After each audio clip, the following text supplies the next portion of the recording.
Magandang araw po, welcome po sa aking channel of 9 TV. Patalas sa 10. Meron po ba kayong mga properties na napapabayaan or non-performing assets? Plan nyo ibenta, pero wala kayong oras sa pagbenta nito.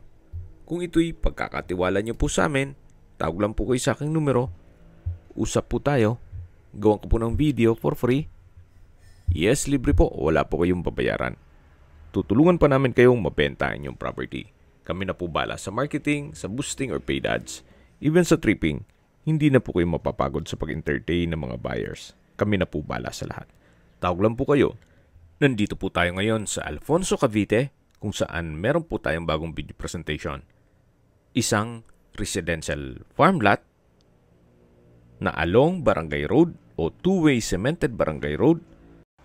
Ang lot area ay 700 square meters.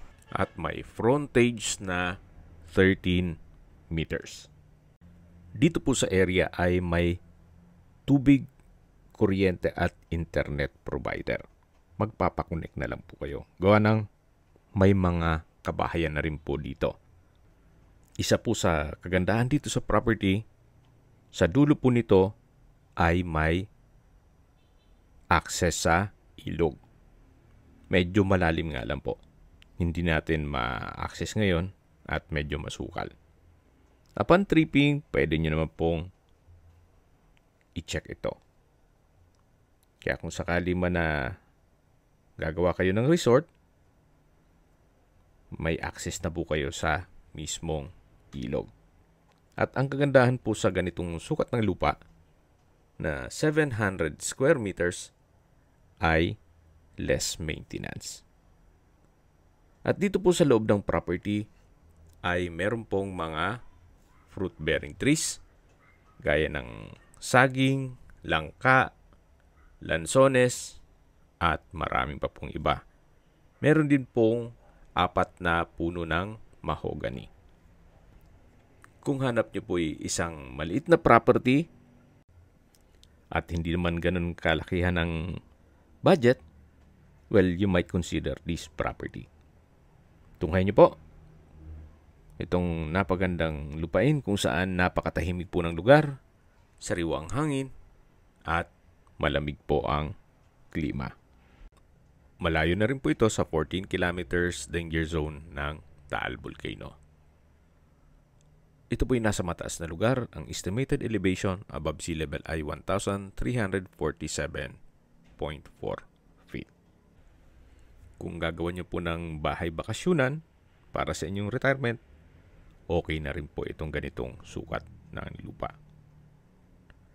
Then kung sakali man po na magninegosyo kayo at gawin nyo pong staycation business, pasok pa rin po.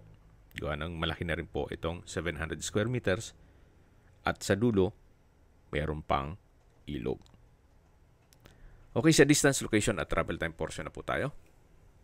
Mula po sa bayan ng Alfonso, ang distance is 2.7 kilometers at ang travel time is 8 minutes. Kumpleto na po doon gaya ng public market, groceries, convenience store, remittance center, banks, schools, church at hospital. Yan po yung lagi kong binabanggit sa aking video na dapat nyo i-consider sa pagharap ng property, yung meron pong malapit na hospital. Hindi ko na po sinasabing sakitin kayo. Yan naman po for emergency purpose lang naman. At mula naman po sa Tagaytay Bypass Road, ang distance is 7.9 kilometers at ang travel time is 17 minutes.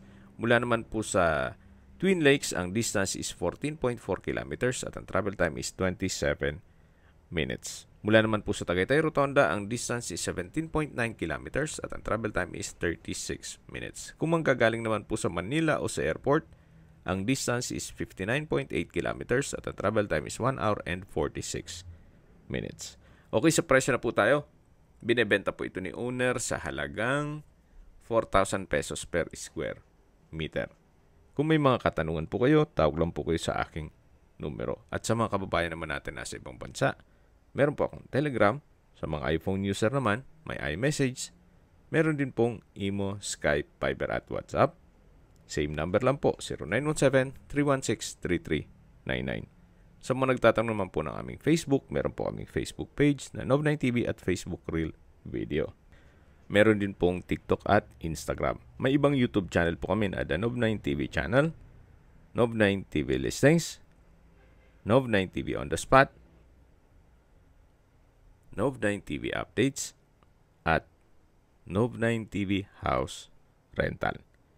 Sana po naibigyan nyo ang video presentation. Paki-like and subscribe na lang po sa aking channel para ma-update din po kayo sa aking future listings. Kung sakali po hanap nyo mas malaking sukat ng lupa, meron din po kami ibang listings na pwede nyong pagpilian. Huwag po kayong mag-atubiling tumawag sa amin, then let us know your budget para malaman namin kung anong property pwede namin ilok sa inyo. Sa lahat pong viewer, subscriber at nagtiwala po sa amin, salamat po sa suporta. Ingat po kayo lagi at yung pamilya. Maraming salamat po.